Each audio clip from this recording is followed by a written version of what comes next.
Vous écoutez Réseau Santé, votre podcast des médecines complémentaires. Voici votre animatrice, Marie-Lise Pelletier. Bonjour et bienvenue à Réseau Santé. Aujourd'hui, en entrevue, j'ai le privilège de m'entretenir avec Jean Lacombe. Je vous avoue que j'étais un petit peu, pas émotive, mais pleine de gratitude. Jean Lacombe qui est homéopathe, auteur, mais moi, je vous dirais un mentor, je vous dirais un bon professeur, je vous dirais un ami en grandes lettres avec bold, je vous dirais... vraiment un personnage, tout le temps un personnage, parce que c'est un beau personnage. Je l'aime, je l'adore. Bonjour, Jean Lacombe. Je ne t'avais pas dit, je te dirais ça, hein? Non. Alors, écoute, bonjour Marie-Lise, bonjour tout le monde. Heureux d'être avec toi actuellement. Je rappelle qu'on a eu un parcours qui s'est fait en parallèle depuis de très, très, très nombreuses années. On s'est connus dans le monde de l'homéopathie il y a presque une trentaine Moi, d'années. je m'en vais quasiment 40. Oui, Je voilà. t'avais vaincu Donc, Kenny, tu sais. ce qui veut d'ailleurs dire qu'il y a 38 ans, déjà, j'enseignais l'homéopathie. Oui, puis tu Et étais mon toi, professeur. oui, absolument. Oui, mais j'étais aussi ton élève de bien des façons. Alors voilà pour une petite mise en bouche de qui nous sommes un par rapport à l'autre. Puis moi, je veux savoir, pour les gens qui nous écoutent, les auditeurs, peut-être un petit peu l'histoire de ton parcours, ce que tu as fait, puis t'amener jusqu'à aujourd'hui parce que tu as quand même beaucoup de connaissances. Puis tu sais, on a fait la parenthèse de auteur. Je peux dire que tes livres, je les ai, je les aime, je partage à mes étudiants, puis j'en parle. J'ai même un que j'ai acheté une deuxième fois, là, tellement qu'il était usé. Hmm. Fait que moi, je trouve que c'est le fun d'avoir au moins ton parcours pour les auditeurs. Bon, écoute, résumé 38 années en quelques secondes, je te dirais, voilà, il y a 38 ans, j'ai ouvert une école d'homéopathie ici au Québec. Cette école a grandi, grandi, grandi. Il y a eu des gens d'un peu partout qui y sont venus. Un programme qui était assez important aussi en nombre d'heures. Mais à travers tout ça, c'est vrai, l'écriture de quelques livres. Je pense que le plus vendu, il l'est en France notamment. C'est un livre sur les remèdes homéopathiques qui s'appelle L'âme et l'essence de 100 remèdes homéopathiques. Ceci dit, il y en a eu d'autres. Le tout dernier dont on va parler dans quelques minutes, c'est Approche homéopathique de l'autisme. Alors, j'en dirai un peu plus tout à l'heure. Pour terminer, je dirais que pendant toutes ces années d'enseignement, j'ai eu l'occasion de faire venir au Québec des homéopathes d'un peu partout dans le monde. Ouais, Soit on a vu de l'Inde, soit ouais, on a vu du Costa Rica, évidemment de la Belgique et de la ouais. France, dont le fameux, l'étonnant, le surprenant Didier Didier Grand-Georges. Grand-Georges, tellement, tellement, bon voilà, tellement sympathique. Ouais. Et ça m'a aussi permis, cette homéopathie, pour laquelle j'ai beaucoup de gratitude, de voyager dans une douzaine de pays dans le monde pour aller Mm. donner des cours et des conférences. Alors voilà, on en est aujourd'hui, au moment où on se parle, on est en novembre 2023 et il y a d'autres projets d'écriture et il y a d'autres projets de voyage, mais il y a au quotidien des cours à donner. Voilà. Mm. Puis, tu sais, moi, je regarde parce qu'en fait, ce qui fait qu'on est ici aujourd'hui ensemble, j'ai trouvé ça mignon. On s'est mis. Tu m'as contacté, puis tu as dit, Marie-Lise, j'aimerais ça t'envoyer quelque chose par la poste. Puis là, j'étais curieuse. Je Hmm. t'ai dit, ben, je suis curieuse, là. Et je t'envoie quelque chose, là. Puis quand j'ai reçu, j'avoue que ça m'a touchée parce que, en fait, tu m'as envoyé un de tes livres qui est l'approche, l'homéopathie de l'autisme. Puis Oui. effectivement, j'ai déjà eu des clients autistes. Puis dernièrement, j'en avais un. Ça faisait comme, je pense, 3 semaines à peu près, ou un mois max, à peu près que j'avais fait la consulte. Puis quand je l'ai reçu, à un moment donné, j'ai pris le temps de te contacter puis de dire, ben merci beaucoup. Je l'apprécie. Je ne savais même pas que tu avais écrit un livre là-dessus. Puis tu m'as dit, ben oui, je viens, c'est un bébé tout neuf. Ben je dis, je suis pas au Oui. courant. Là, j'ai dit, mon Dieu Seigneur, il faut faire un podcast pour en parler. Puis tu me racontais, puis je trouvais ça mignon, que c'est quelqu'un qui t'a dit que j'avais un cas Oui. d'un enfant autiste, puis que les résultats y avaient été bons. Puis c'est pour ça que tu as voulu m'envoyer le livre. Puis j'avoue, mais je vais le dire pour les auteurs, à la lecture du livre, c'est ce que j'aime de tes livres, puis je vais le dire pour aujourd'hui, celui-là aussi, c'est jamais difficile. C'est facile de compréhension. Tu reviens quand même toujours avec nos bases, tu sais. Fait que moi, je pense que même un parent, quelqu'un qui connaît plus ou moins l'homéopathie, il ne se sent pas nécessairement perdu dans ton livre. Puis moi, je Mhm. trouve ça quand même le fun parce que il y a beaucoup de livres qu'on peut tomber en homéopathie, puis des fois, c'est lourd un petit peu, tu sais. Pour quelqu'un qui ne connaît pas, quand on est homéopathe, puis qu'on connaît l'unicis, etc., c'est correct, là. Mais hey, j'ai trouvé ça pas compliqué, facile d'approche, les informations, les remèdes, les symptômes. Fait que moi, ça m'a vraiment interpellée. Puis c'est pour ça que j'ai dit, je vais lui demander quel a été le cheminement. Que ça a parti quelque part, là, que tu aies le goût d'écrire Oui. là-dessus. C'est parce que j'imagine que tu as eu plein de connaissances. Fait que raconte-nous un peu ce qui fait que tu as eu à vouloir faire un livre sur l'autisme. Eh bien, la première chose, tu viens de le mentionner, approche homéopathique de l'autisme, et c'est écrit, je pense, dans l'introduction. Il est fait avec deux objectifs. Un, de donner de l'espoir aux parents. Il y a des Ouais. parents qui vont le lire et qui vont se dire, il peut y avoir des résultats en homéopathie avec l'autisme pour mon enfant. Dans un deuxième temps, il est écrit aussi, j'ai donné tous les trucs ou toute l'expérience que j'ai pour que n'importe quel thérapeute, il peut être naturopathe, il peut être homéopathe, etc., puisse aller chercher des choses et commencer des traitements. Il y a tout est donné dans ça. Il y a une troisième chose qui est donnée, vous verrez dans l'introduction, je pense que c'est là que je l'ai dit. Si vous avez quoi que ce soit, écrivez-moi et si je peux vous supporter, je le ferai. Alors maintenant, comment ça a commencé? Ça a commencé par une consultation qui s'est faite au téléphone en 5 minutes d'une maman qui m'appelait parce que son enfant avait des parasites, des vers, et elle me demandait simplement si l'homéopathie pouvait faire quelque chose pour ça. Rapidement, j'avais une solution pour elle, mais quand ça s'est terminé, cette consultation, le dernier mot qu'elle m'a dit, c'est: «Je vous ai pas dit, mon enfant est autiste, mais je sais que je ne demande pas votre conseil pour ça». Et là, j'ai ajouté un tout petit quelque chose. C'était, mon premier cas, et cette maman m'a rappelé une semaine plus tard et elle m'a dit: «Est-ce que c'est possible que les remèdes aient fait que mon enfant ait commencé à parler? Il n'avait pas Mm. parlé avant». Wow. Ça m'a beaucoup interpellé, cette Mm. possibilité-là. Bien sûr, je ne pensais pas qu'il y avait un hasard. Alors, ce qui s'est passé, Marie-Lise, c'est qu'il y a eu plusieurs cas dans l'année qui a suivi, assez pour que j'écrive un article dans une revue qui est sur Internet, une revue d'homéopathie qui s'appelle Homéopathie for Everyone, homéopathie pour tout le monde. Alors, ça tire à peu près à 70 000 exemplaires partout dans le monde. J'ai écrit un article sur les possibilités de l'homéopathie pour l'autisme. Quelques mois plus tard, je reçois un courriel qui arrive de la Corée du Sud, d'une maman qui me dit: «J'ai un enfant qui est autisme, voici ce que j'ai prescrit, mais j'aimerais être capable d'aller plus loin». Alors moi, j'ai regardé la prescription, puis j'ai trouvé ça assez bien. Vraiment, bon, je voyais qu'il y avait quelques améliorations, je voyais les remèdes qui avaient été prescrits, puis je me suis dit: «Ah ben, il y a de bons homéopathes, qui sont là-bas». Et j'ai reçu un deuxième courriel de la maman qui m'a dit: «Est-ce que je peux venir avec, mon enfant au Canada te rencontrer?» J'ai dit: «Oui, absolument». La Corée, c'est 14 heures d'avion de Montréal. 2 mois plus tard, elle, son conjoint et les 2 enfants, dont un qui était autiste, étaient chez moi. On a passé une semaine ensemble, on a discuté, et quand ils ont quitté, ils m'ont simplement dit: «Si tu veux venir en Corée du Sud, il y a énormément de cas d'autisme». De fait, je le dis dans le livre, actuellement, c'est un enfant sur 38 Ah ouais, est je sais. diagnostiqué autiste, et Ouais. c'est un peu la même chose dans plusieurs des États Ouais. américains aussi.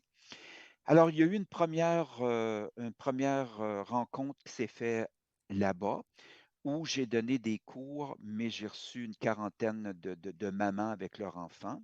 Et cela, sur 5 ans, ça s'est produit à de nombreuses reprises. Ça s'est arrêté avec le COVID, mais ce qui ne s'est pas arrêté avec le COVID, c'est les rencontres par Internet. Ben Parce oui. que comme j'y allais une fois par année, Mm. il y avait un suivi qui se faisait. Alors, vive la technologie, Mais vive hein. Internet.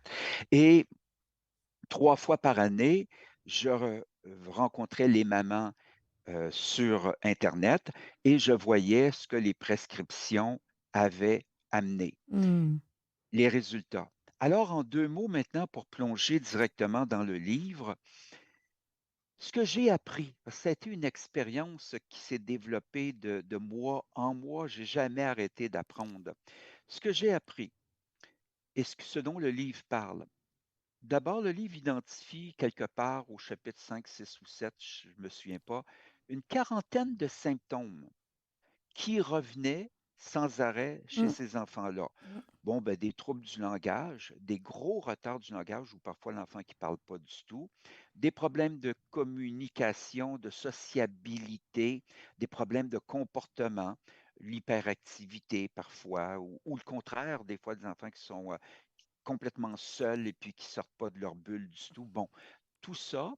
Et d'autres symptômes, parce qu'on s'intéresse en homéopathie à l'aspect physique. Beaucoup de problèmes de scoliose. Ah oui? Beaucoup, OK. beaucoup, beaucoup. Puis je vais te donner mon Ouais? hypothèse là-dessus. Beaucoup de problèmes de scoliose et beaucoup de problèmes de strabisme chez ces enfants que je rencontrais, qui sont des autistes de haut niveau. Ce n'est pas léger, à peu près tous, c'est des très avancés. Alors, je te dirais que l'hypothèse que j'ai pour la scoliose et le strabisme, c'est les échographies. Pourquoi? Ouais. Parce qu'en Corée, une maman normale a 10 échographies par Ben voyons grossesse. donc. 10. Oui. Ça veut dire à Alors chaque là, rencontre avec un médecin, c'est fou? exactement. Alors là, on rentre dans un univers qui est l'univers coréen. Ce sont des gens absolument extraordinaires qui, en 1955, après la guerre de Corée, tout le pays du nord au sud, ce n'est que de la poussière. Et ça, c'est il y a à peu près 70 ans. Et aujourd'hui, ce pays-là, quand tu vas à Séoul, c'est New York, mais Oui. en moderne.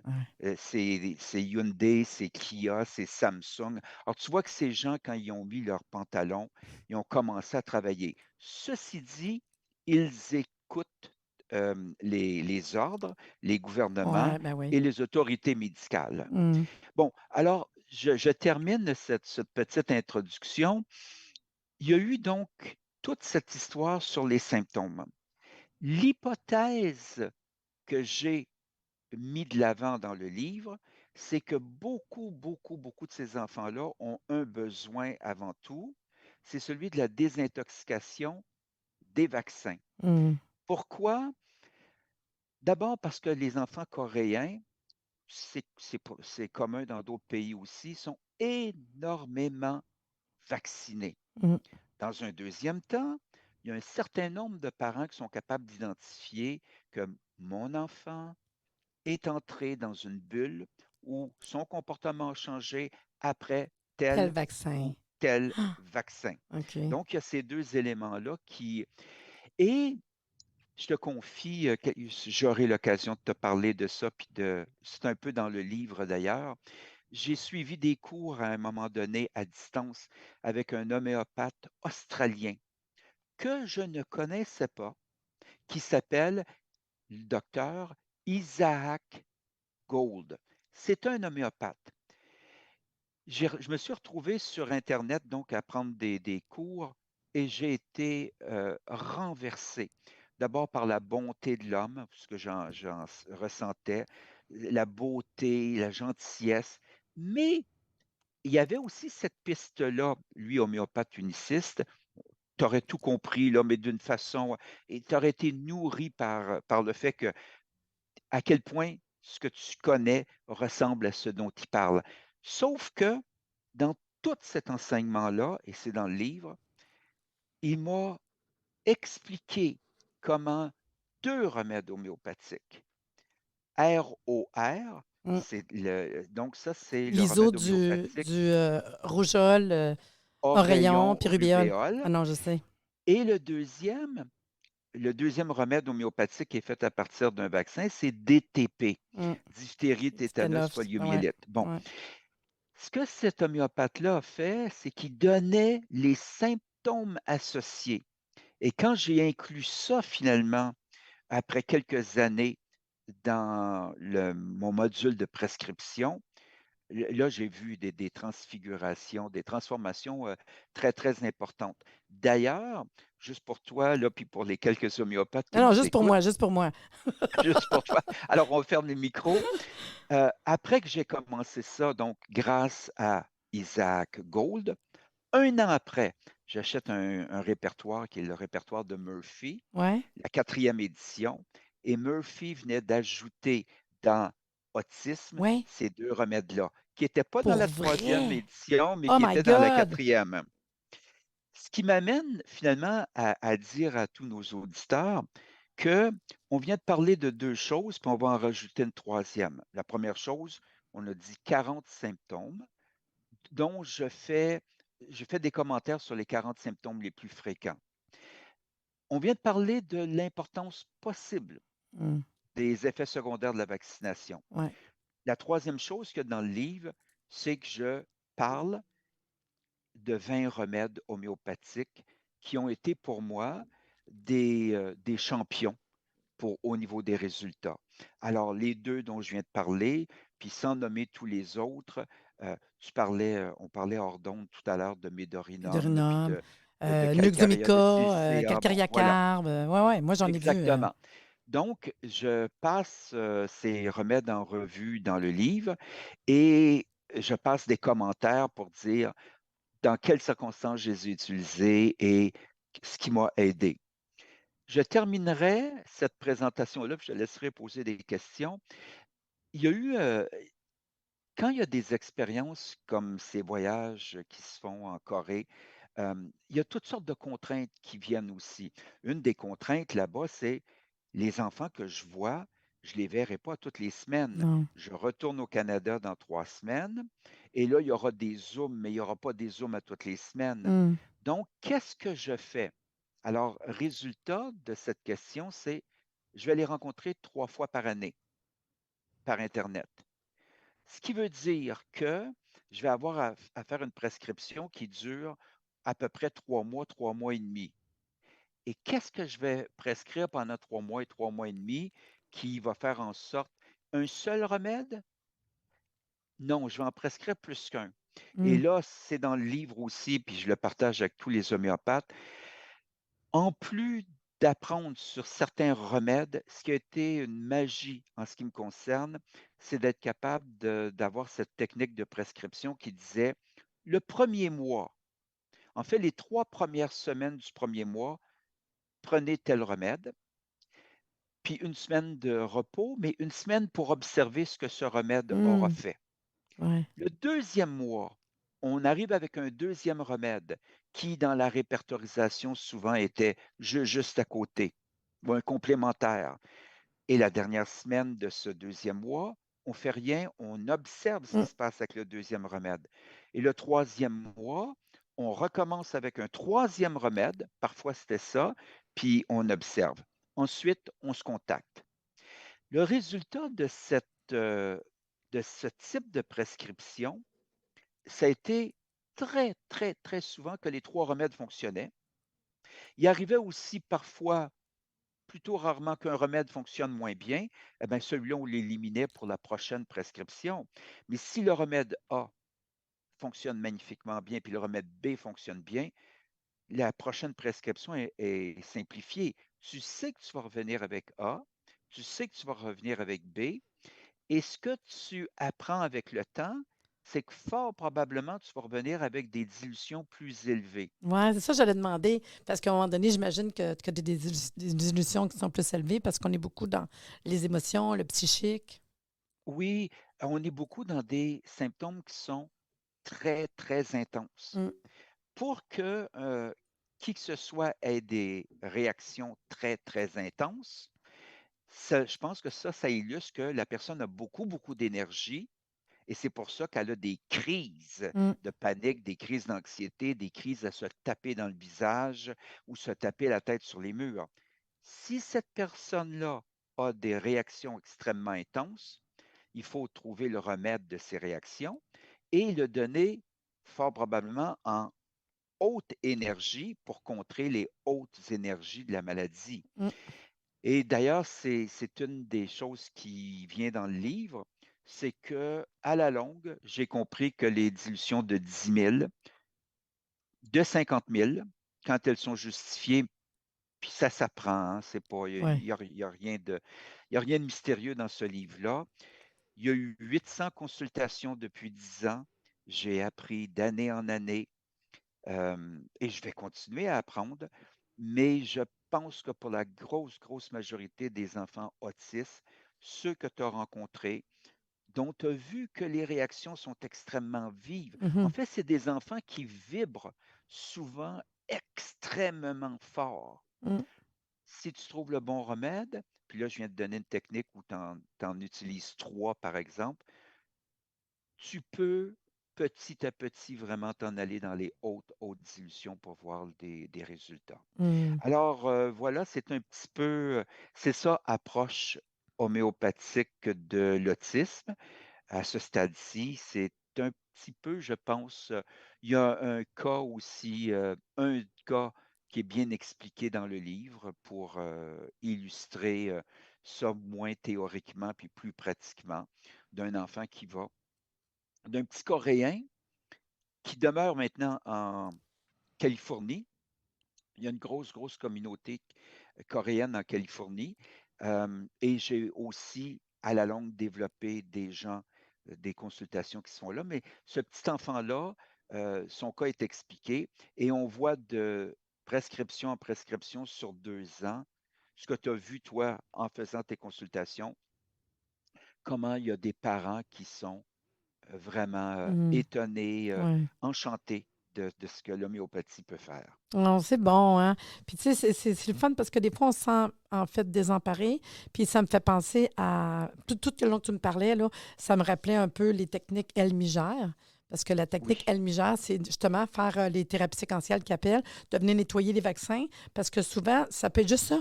Puis en même temps, Oui, ça me rappelait Dr. Christine Angelard, que tu as dû déjà voir oui, oui, aussi, oui, qui oui. fait de l'homéo, qui est un médecin, puis c'est un médecin qui est pédiatre. Puis elle a dit, hein, elle a dû faire des conférences en homéo, puis elle disait souvent, les enfants qui ont bien des problèmes, je commence par nettoyer. Puis tu vois, elle, ce qu'elle disait, parce que ça fait longtemps la conférence que j'ai en tête qu'elle a faite, elle disait souvent, elle dit, en cause, ROR. Rougeole, Oui. rubéole, elle dit celle-là, je ne sais pas pourquoi, mais souvent, quand on nettoyait celle-là, la différence était incroyable. Puis, tu sais, c'est le fun parce que souvent, on ne réalise pas que, bon, c'est un geste anodin, un vaccin. Mais non, mais tu sais, c'est dans l'énergie de la personne, il se passe de quoi? Bon, on ne réalise pas. Puis, c'est correct. Puis, moi, je respecte les gens. Mais effectivement, les vaccins peuvent être un facteur. Les vaccins puis les médicaments. Colin, Et les souvent, médicaments. c'est Et fou, les là. médicaments. Tu as raison. Donc, c'est vrai qu'il y a plusieurs choses. Les vaccins, tu vois l'histoire des vaccins, pour en parler, et puis je veux bien dire à tout le monde, je ne suis pas contre les vaccins. Non, c'est ça, moi aussi. Je suis juste comme dans l'idée que, comme n'importe quoi, parfois, un médicament, quel qu'il soit, a des effets secondaires. Puis ça peut Pas chez affecter tout le quelqu'un, monde, pas un autre, c'est tout. Ça dépend de l'énergie, tu sais. c'est ça. Maintenant, notre réflexion s'est approfondie depuis 3 ans. Mm. Parce que depuis 3 ans, on a entendu parler, en tout cas ici au Québec, 24 heures par jour, tous les jours, de vaccins, vaccins, vaccins, vaccins. COVID, hein? Vaccin super efficace, 95 d'efficacité. Tu n'attraperas rien avec ça. Tu ne peux pas contaminer personne.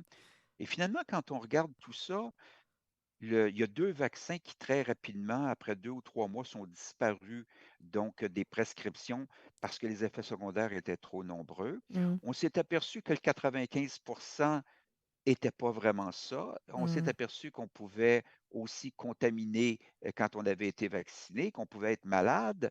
Je pense que notre premier ministre du Canada a été 3 fois malade Oui. avec le COVID.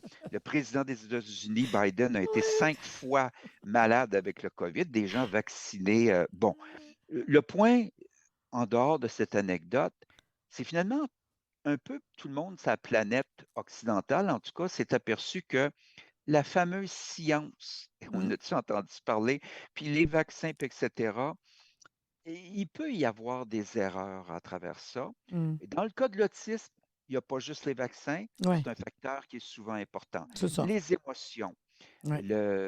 tout l'univers énergétique aussi. Ce que je veux dire, c'est le 5G, le fait qu'un enfant soit sans arrêt sur son téléphone. Ouais. Parce que souvent, ça arrive, hein? Moi, ma Oui, cliente, oui. c'était ça. Elle a dit, j'y demandais sa journée à l'enfant, puis elle disait, ben, après déjeuner, c'est la TV. Après ça, c'est la tablette. Après ça, à un moment donné, je dis, ben voyons, mais c'est la seule manière qu'elle avait la paix. Ben oui, maintenant, une minute, wow, un enfant de 9 ans, à un moment donné. Fait qu'il a fallu qu'on jase un peu, que moi, je serais de mon bord, puis de votre côté, on va commencer à trouver de ralentir. Tu sais, c'est faut donner quand même. Mais tu sais, je les comprends, les parents exténués, puis qu'eux autres sont contents parce que quand ils donnent un cellulaire ou une TV, l'enfant est correct. Ouais, Ah, c'est mais un repos pour les parents, hein, ça c'est certain. oui, mais sauf Oui. que c'est ça. Nous autres, un peu, c'est rééduquer, puis d'aider, mettons, par rapport aux symptômes, puis d'expliquer la bouffe, l'alimentation, la TV, le contact avec l'enfant. Mais ils viennent de loin. C'est pas drôle, hein? On voudrait pas vivre ça, là. Ils sont pas... tu sais, c'est fou, mais les changements qu'on fait sont incroyables. Je voulais savoir, si on veut plus d'informations ou si on veut acheter ton livre, on fait quoi? Ben, j'ai un site Internet, c'est le Oui, site Internet de l'école. Alors, je donne le nom du site chquebec.com. Je répète, chquebec.com. Et sur ce site-là, il y a une section qui est livres. Et dans cette section livres, il y a la possibilité d'acheter plusieurs. Ils sont tous là, les 5 livres que j'ai écrits, mais approche homéopathique de l'autisme y est. Ceci dit, je me permets de dire qu'on est le 28 ou le 29 novembre. Je pense que d'ici quelques mois, le livre sera sur Amazon. oui, puis tu m'as OK? parlé que tu t'es arrangé de le faire aussi traduire en plusieurs langues, hein? Étant donné que tu vas partout, tu n'as pas le choix, là. Oui, actuellement, il est traduit en russe, Mm. il est traduit en espagnol, il est après se faire traduire en italien, il est traduit en anglais. Je pense que d'ici 6 mois, il sera sur Amazon dans toutes ces langues-là. Ah oui, wow. Et là, on verra. Ben, je souhaite vraiment, pour la Russie, j'ai un contact là-bas. Et il y a des enfants autistes aussi. Oui. Et tu sais, mon bonheur, là où on en est, toi et moi, je pense, on vit tous les deux un peu à la campagne d'une certaine façon. On est rendu à un âge où on est plus sage aussi. Je souhaite simplement que, sans même le savoir, Oui, mais en que le souhaitant, ça. que des gens, des thérapeutes, mettent Mm. la main sur ce livre-là et Oui. qu'ils puissent avoir des succès puis faire évoluer les choses. Oui. Parce que Voilà. plus qu'ils vont avoir la connaissance, les thérapeutes et les gens qui recommandent, bien plus qu'ils vont être capables d'avoir des outils pour recommander. Fait que recommander aux gens les bonnes choses. Moi, je suis vraiment contente de t'avoir eu avec moi aujourd'hui. Puis il faudrait revenir, là. Il va falloir se trouver du temps puis se faire des petits podcasts une fois de temps en temps. Bien, merci beaucoup, Jean Lacombe, d'être Très venu bien. à Réseau Santé. C'est un plaisir. Merci. C'était super le fun. Merci, les auditeurs, là. Merci de nous avoir écoutés. Soyez des nôtres tous les mardis à compter de 9h30 pour des entrevues avec un invité différent qui saura vous plaire. Si vous aimez le podcast, abonnez-vous pour être informé et partagez en grand nombre.